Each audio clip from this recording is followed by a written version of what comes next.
If you knew this in school, you would be the smartest person in your school.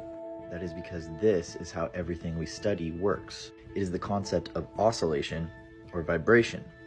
Let me show you how it works. Let's break this wave up into a band like our eyes and our ears do.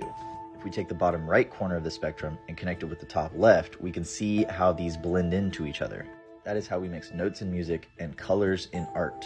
You are now an artist. That is fun, but what about the not fun stuff, like math? To figure out where any of those balls are, we just need the x and the y measurement. That is trigonometry. If I keep doubling how fast that wave is going, it starts to add these nodes, circles within circles.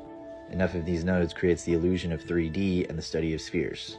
Since we know trigonometry, the trig of all of these circles that make the sphere is calculus and the basis for physics. The interaction of these spheres gives us the torus.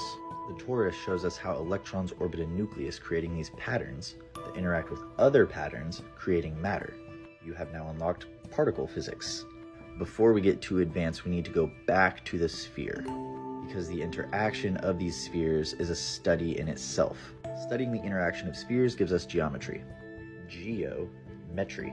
From here, we can see how nature uses this, and then use it in our own designs, like in architecture or engineering. With a better understanding of how nature builds things, we can use that information to build our own things. Now, if we go back and look at the shape of atoms, then they start to make sense. Vibrations above atoms make molecules, vibrations above molecules make all the stuff. Vibrations above the stuff create stuff within stuff. It's called an emulsion. Like this, it creates a moving system with boundaries, allowing more interactions with more stuff. Above that, we get systems that organize and replicate, creating primitive forms of life. Find out what you and your kids are interested in and use that.